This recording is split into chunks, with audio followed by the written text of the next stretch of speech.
Good day, grade 12s. I hope you are fantastic. Welcome back to another exam revision lesson with Mr. T.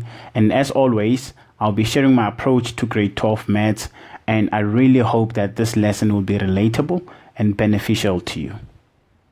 In today's lesson, we're going to be discussing the November 2022 DBE Mathematics exam, question 4. Okay, let's begin.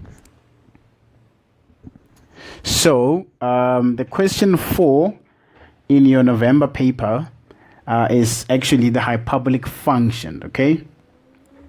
So, before we get into the questions, let me just make a quick note. The hyperbola is, I think, by far the only function that, doesn't change going into grade 12, okay? So, whatever you've learned in grade 11, it carries over to grade 12. They literally don't add or subtract anything. The best they can do to maybe make it difficult is to ask it along with other functions in the same question, right? So for example, they will give you two functions. It could be the hyperbola with the parabola or hyperbola with the exponential, and they'll perhaps just ask you for graph interpretation. We're going to cover graph interpretation later on. So how the various graphs relate with each other using multiplication or using division, where one is above or where one is below, or where they're both positive or where one is positive and the other one is negative. So that's as complex as it can get, but I hope that once we've covered graph interpretation, you'll find those questions a lot easier, okay? So on that note, let's now jump into this question. Again, like I always do, we read the information first. This time we are given a graph, so we're going to analyze the graph, okay?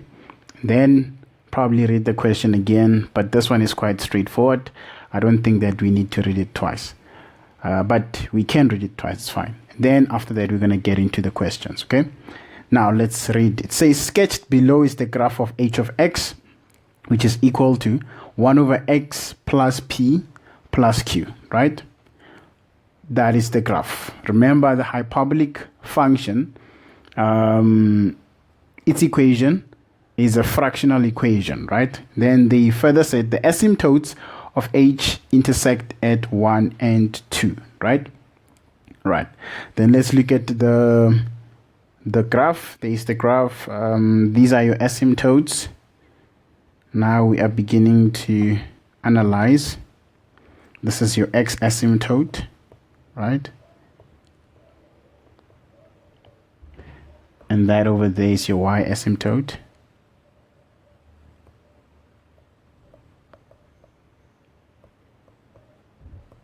Now keep in mind, I'm doing all these before I even look at the questions, okay?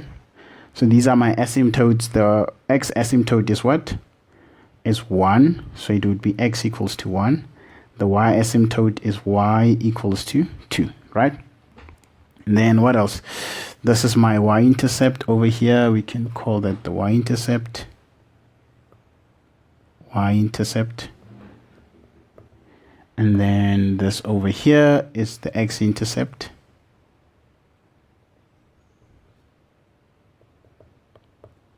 Okay.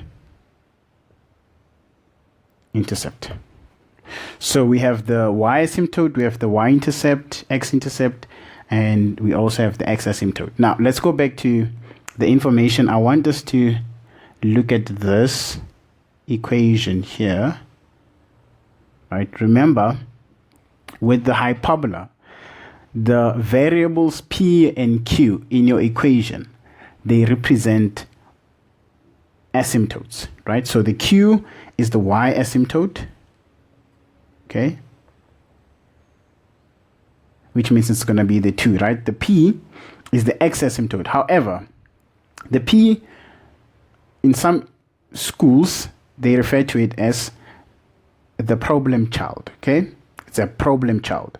Why do they say so? It's because if your x asymptote is positive on the graph, like it is here, right? When you plug it into the equation, it becomes a negative. Okay, it changes.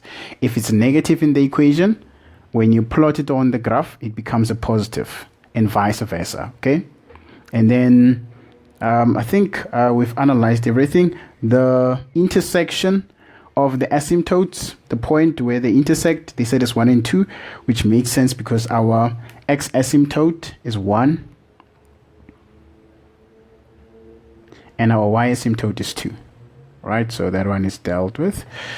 Right, I think we've covered pretty much everything. Let me just erase this mess that's here so that we can now start with the questions. Perfect.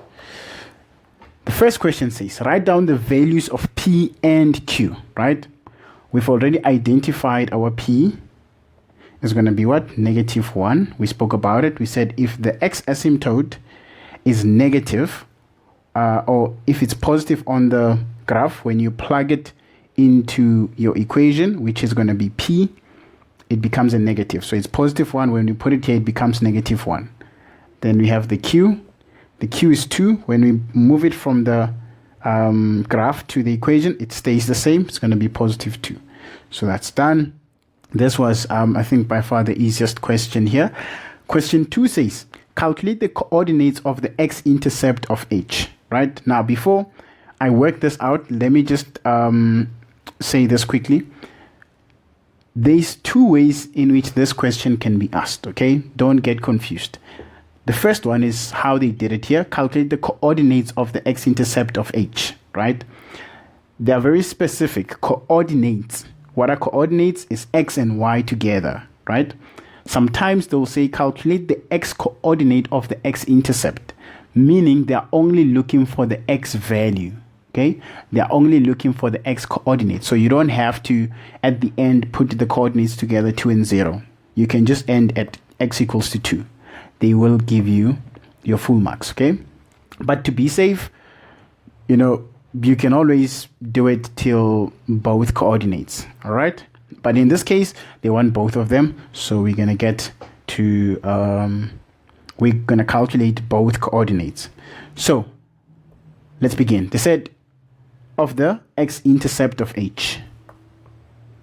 First thing first, let's just put our formula together. H of x equals to 1 over x minus 1 plus 2, right? Now remember, for the x-intercept, what do we know? We know that for the x-intercept, the y is 0, okay? For the x-intercept, the y equals to 0. But the question that I always get from my learners is, but sir, why is that the case? That's the case because an x-intercept is a point on the x-axis. You can never have an x-intercept that is in the first quadrant or the third or the second or the fourth. An x-intercept is always on the x-axis, right? Now, with that being said, the x-axis is referred to as the line y equals to 0. What does that mean? It means at any given point on the x-axis, right, from -infinity to +infinity, your y value will always be 0. At any given point on the x-axis, the y value will be 0. Okay, so your point can be here. The y value will be 0 as long as it's on the x-axis. Okay, again, the y question. Okay, we hear you, sir. At any given point, the y value is 0. But why is that? That's because the y-axis cuts. That's because the x-axis cuts the y-axis at 0. Okay, so the y-axis has values here, positive infinity going down. You reach the 2, and then you go over to 1. Let's say our 1 is over here, 1, and then you see after the 1, you then reach point 0. Okay.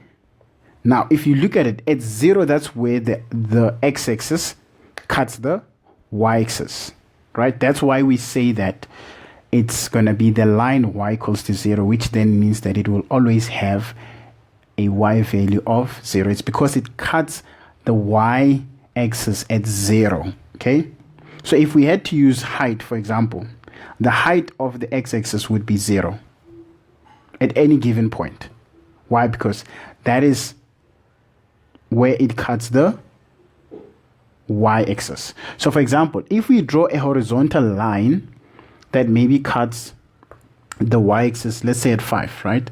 We draw a line there, it goes. That line, we're going to refer to it as the line y equals to 5, meaning at any given point on that line, the y value will always be 5. The height of that line will be 5.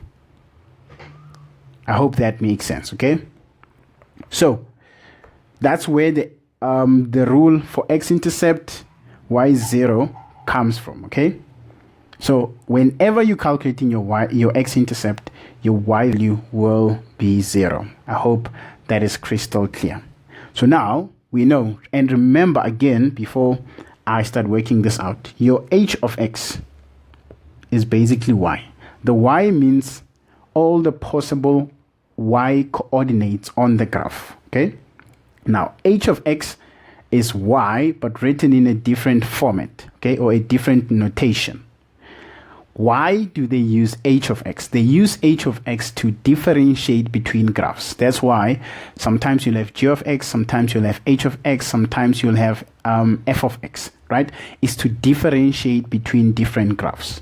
But what the h of x simply means is that the y values of h where the input is x. So for example, if I have h of 2, it means the y values of h, or the y value of h where the x coordinate is 2. That's why then you would just come here, say 1 over 2 minus 1 plus 2, which would then give you 1 plus 2, that's 3. So then you'd say your coordinates are 2 and 3. There we go. Okay? So h of x simply means the y value of h where the input is x. Okay?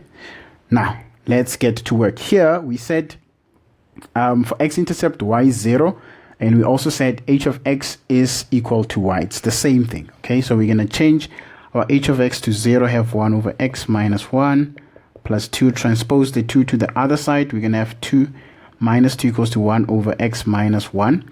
We cross multiply. We can multiply both sides by x minus 1, but I just prefer to cross multiply. I'm going to multiply this with that. It's going to give me negative 2, open bracket, x minus 1, close bracket, equals to 1. This is going to give me negative 2x plus 2 equals to 1. And then I can transpose the 2 to the other side. Negative 2x equals to 1 minus 2, which gives me negative 1. Then on this side, you just copy the negative 2, divide both sides by negative 2. Then this cancels that. Our x is then going to be positive 1 over 2. Okay? But you can't leave your answer here. Why? Because they said the coordinates of the x-intercept. And like I explained at the beginning of this question, I said if they say coordinates, it means they are looking for both x and y. So then we're going to come here, say 1 over 2 and 0. And just like that, you have worked out your answer. Okay, and if this is 3 marks, you're going to get your full 3 marks. Okay, let's proceed. Question 3 says write down the coordinate, write down the x coordinate. Again, you need to pay attention to detail. Okay, the x coordinate. Write down the x coordinate of the x-intercept of g if g of x is equals to h of x plus 3. Okay, again, we need to explain this. What does h of x plus 3 mean? Okay, we've already explained what g of x, h of x, f of x mean. Now we have to explain what does it mean when the x in the bracket is added with a 3. Okay, so that's exactly what we're going to do now. We're going to explain this. Let me do this. I want to pick this color. There we go. So we're going to say, if they say h of x plus 3, right? It means that they are borrowing from what? It means they're still using the idea of h of x. But now the x in the h of x has been added with the 3, right? And that makes what? That makes g of x, right? Perfect. So what you're going to do is, remember what I said. I said, if they say h of 2, what does it mean? It means you're going to replace the x in the equation by 2, right? This time around, they have replaced the x by x plus 3. So we're going to go to our equation of h of x, and wherever we see x, we are going to replace it by what? By x plus 3, because the input is no longer x. The input is x plus 3. So we're going to come here, say 1 over, we open brackets, x plus 3, then we say minus 1, then we put the plus 2 there. We simplify, this is going to give us 1 over. When you simplify the bottom part, it's going to give you x plus 2, then you have plus 2 there. This is h of x. You see, now the formula has changed. It's no longer 1 over x plus 1 over x minus 1 plus 2. It's now 1 over x plus 2 plus 2, right? The question now is, do we call this h of x plus 3, or do we call it g of x? We can call it any one of the two, but the one that they asked for is that it should be referred to as g of x, okay? The h of x plus 3 was to show you that they have transformed h from h of x to h of x plus 3. And what do we call the h of x plus 3? We now call it g of x, okay? There we go. So now we have this equation here as our g of x, and we have to calculate, we now have to calculate our x-intercept. So then we're going to come here, say, okay, our g of x is going to be equal to 0. Then have 1 over x plus 2, transpose the 2 to the other side, minus 2, 1 over x plus 2. Again, we do the same thing, cross multiply. It's going to give us negative 2x minus 4 equals to 1. Okay, I cut corners there because we've done this process before in the previous question. Take the 4 to the other side, minus 2x equals to, when you take the 4, it's going to be positive. You add it with the 1, it gives you 5. You divide both sides by negative 2. Then x equals to negative 5 over 2. We clear? I hope that makes sense. So whenever they give you a question, if they say f of x equals to g of x plus 4, it means that go back to g of x, replace the x with x plus 4, and then name the new equation f of x. Okay? Exactly how we did it here. All right?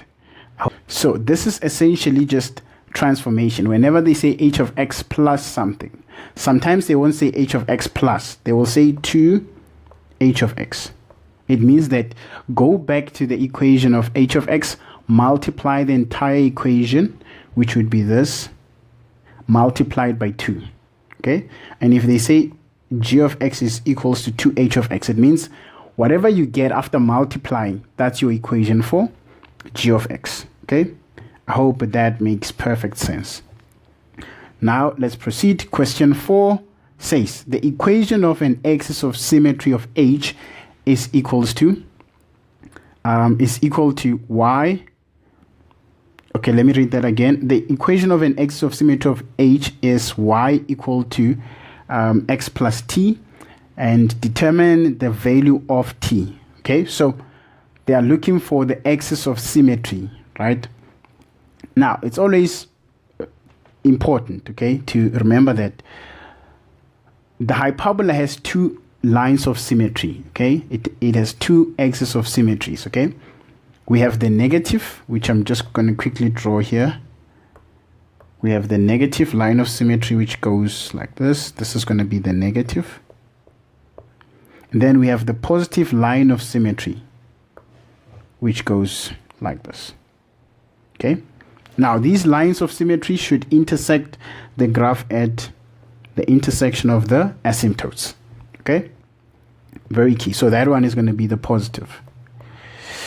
And the formulas are as follows. So for the positive,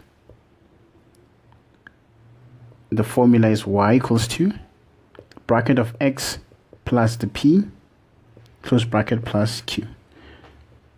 You take this, you put it in the brackets, close the bracket, outside you put the q, okay? For the negative, we're going to have y equals to, outside the bracket, just before the bracket, you put a negative x plus p plus q. Sorry. Right? So in this case, I'm going to calculate both of them so that you know how to work them out, how to work both of them out. Okay, so I'm going to come here, say y equals to remember we already have the formula for h of x. Our x plus p is actually x minus 1, close bracket, plus 2. This is going to give us, when we simplify it, it's going to give us x minus 1 plus 2, which basically ends up being x plus 1. Okay, let me just draw a line here to separate them. There we go. And then down here we're going to have y equals to negative x minus 1 close bracket plus 2, which will then give us minus x plus 1 plus 2. This will give us minus x plus 3.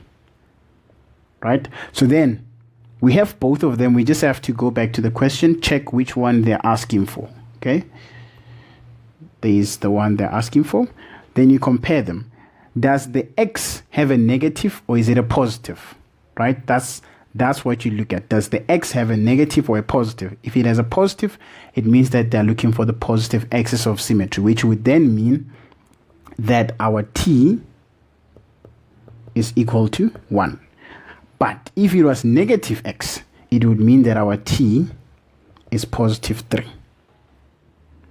I hope that makes perfect sense. Okay, so the value of t in this case, because they ask for the positive, the value of t will be t equals to 1. Okay, now let's proceed. Now coming to the last question, it says determine the values of x for which negative 2 less or equals to 1 over, or negative 2 is less or equal to negative 1, positive 1 over x minus 1. Okay, again, how do we work this out? This is actually graph interpretation. I'm going to cover it now, but I'm still going to do a video specifically for graph interpretation. Okay, so with this one, how we're going to do it is we are going to, let me just copy this down first. 1 over.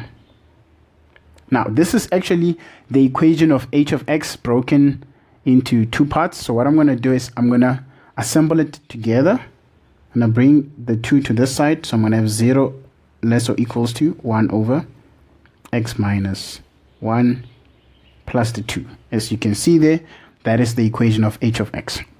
So basically what they're saying here is 0 is less or equals to h of x.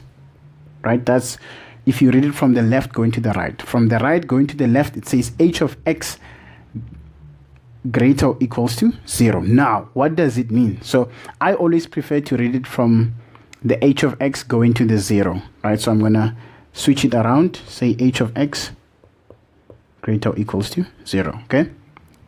Now, what does this mean? This is a two-part question. Okay, the first part is the greater than, which means h of x above the x-axis. Okay, so you are looking for a section of this graph that is above the x-axis. That's the first part, right? The second part of the question is h of x equal to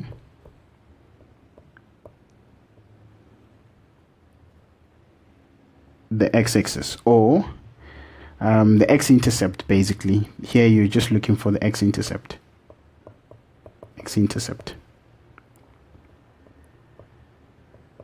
Okay, that's basically what you're looking for. Or you can say where x is where the y is equals to 0. Okay, so we're gonna come to the graph. Then we're gonna trace this function, okay, or trace this graph to check where is it above the x-axis. But I think let's start with the x-intercept. Where's the x-intercept? There is the x-intercept over there, right? We've already figured out that the x-intercept is 1 over 2. Then from there, we can then start to trace where is the graph above the x-axis. Now I'm going to mark that with the highlighter. Let me use orange, right? See, it's above the x-axis over here, right? It's also above the x-axis over there. See, it's above the x-axis here and also over there, right? So now the question is, how can we write the answer to this question? Let's go back to what the question says. The question says, determine the values of x. The values of x, right? So because these are intervals, right, it means that they're essentially just asking for the domain, right, or the possible x values. So it's going to be, you write it the same way you would write a domain, okay? So then you come here, you're going to say, right, let's start with the one on the left. As you can see, this graph is going to negative infinity. Remember, we are only focusing on the x values, so the horizontal movement, not the vertical movement. The horizontal movement, the left and the right, okay? So now when you look at that part of the graph, it's going to your far left, okay? I always say to my learners that it's going to far left. Now, far left is referred to as negative infinity, okay? So, and remember, when you measure these graphs, you are always moving from the left to the right. But that's a topic for another day. So, it's going to your far left, but from where? From half, from positive 1 over 2, right? Now, if we use the rule that it's from left to right, we're going to say, okay, it's coming from negative infinity, right? It's coming from negative infinity. And then it stops being above the x-axis at 1 over 2. Okay? It stops at 1 over 2. It's equal to the x-axis. It's literally on the x-axis. Right?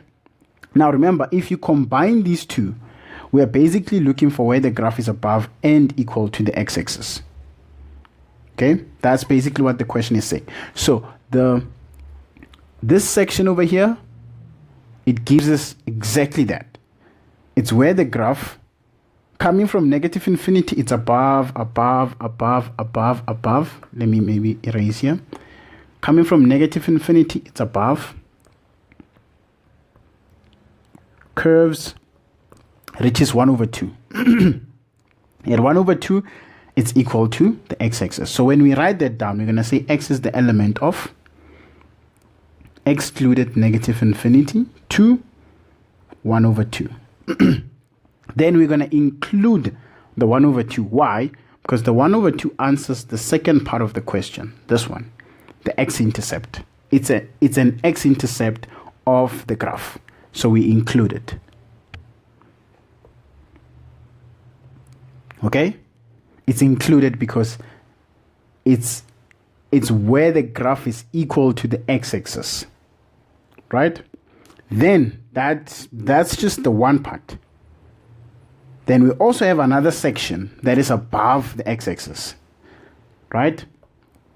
The question is, how are we going to write this one? Because there's clearly no x-intercept there.